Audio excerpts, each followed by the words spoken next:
HHS Secretary Robert F. Kennedy Jr.'s words are going viral for a fiery exchange over media coverage of the COVID pandemic. I really want to move on, but yeah, you were saying you were yes, I were do. part of the problem. No, I wasn't part of the problem. There was absolute press malpractice. I'm not debating this with you. Of course you won't. No, because I'm not debating. All you know how to do is repeat things that people told you and say, trust the experts. That's what you did during COVID. Now we know that Anthony Fauci, who was the expert, was lying about everything, about masks, about social distancing, about natural immunity, about the transmission from the vaccine, about the source of COVID. He was lying, and you were punishing people for not trusting the experts. And now you're rolling out the experts again to talk about something that you have no personal knowledge of. And after he said that, Clay Travis did this. He posted simply, "Thank you, RFK Jr., exclamation point. Joe Concha likened the host's reaction to a petulant teenager who broke curfew and won't admit it by trying to drown out RFK Jr. Another user wrote, "This is what we need more of, truth without mercy." In a statement to Fox, CNN said asking tough, substantive questions to those in power is the job of every journalist. And Dana did hers incredibly well today. We stand behind Dana, her reporting, and CNN's overall coverage of the COVID-19 pandemic. Oh, well, that last part's good to know. In Focus, Ben Domenech, Fox News contributor. First of all, first reaction to their statement defending her.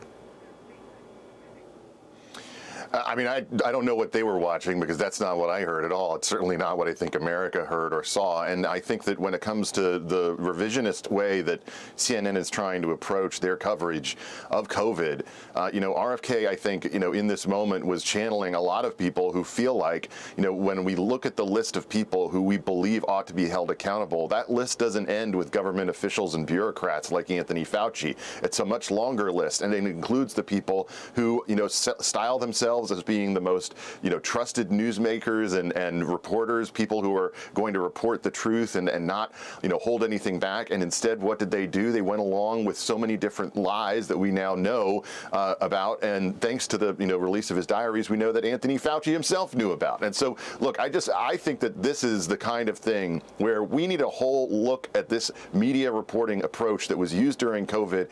And we can't just walk past it, because when something like this comes along again, they're going to do the same mistakes. They're going to probably make the same mistakes, and they're going to lie to you and tell you that you can trust them even as they do it.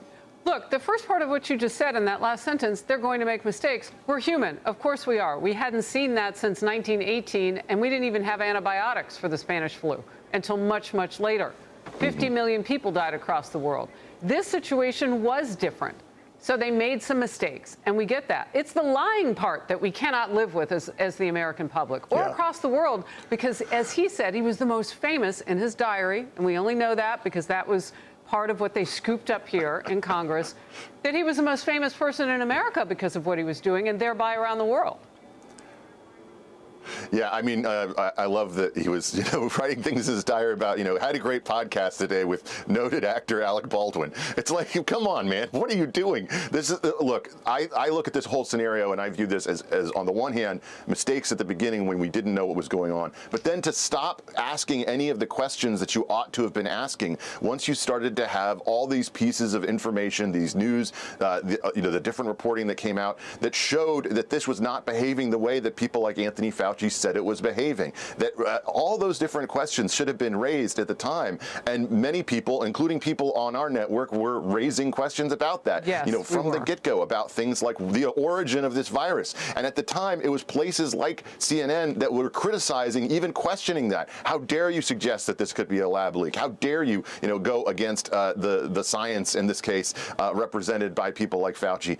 And the truth is that we need to be able to ask those questions in order to get to the truth. Yeah, and you can see the fire building in the ratio for journalists who are asking questions on X, formerly known as Twitter, not owned by Elon Musk, who went in there and killed, all those fake accounts and bots and all that, and stopped the truth from being attacked on this very issue. I do want to point this out because I said this last week. It lit up on my own X page, January 1st, 2014 to January 19th, 2025.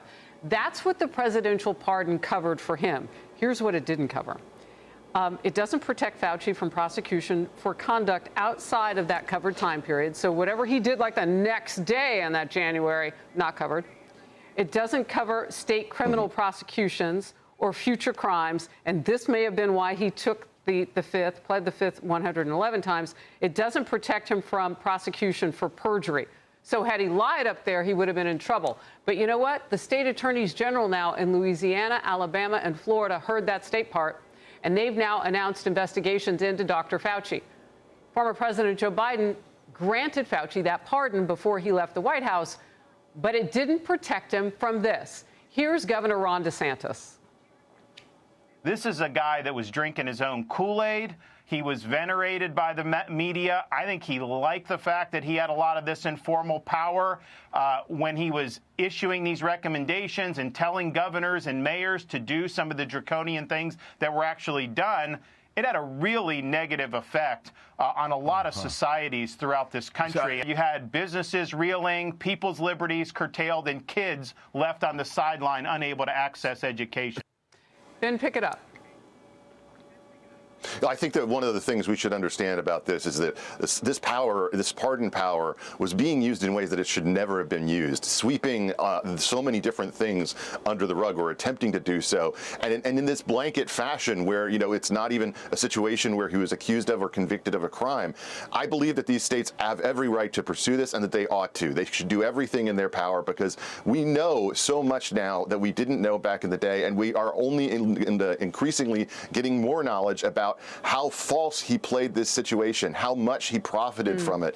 You know, the anger that you saw in that hearing, not just from Rand Paul, but from, I think, particularly Senator Hawley, in highlighting the fact that he was using this fame to make money. Yeah, Marino, I think, you know, he spoke a little bit more bluntly, let's say, about the nature of this. I am incredibly infuriated by the fact that there has not been the kind of responsibility held by any of these people to hold them responsible for the decisions that they made that have led to, in some cases, what may turn out to be permanent damage to America's children because of the choices that they made at the time, with the power of government enforced, across this country in ways that now look incredibly foolish.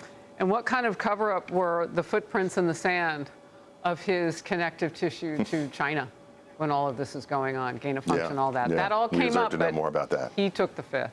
All right, good to always have you on the program. Yeah. Thank you, Ben. Be sure to like and subscribe for all the Fox News latest on YouTube, and catch full shows streaming now on Fox One.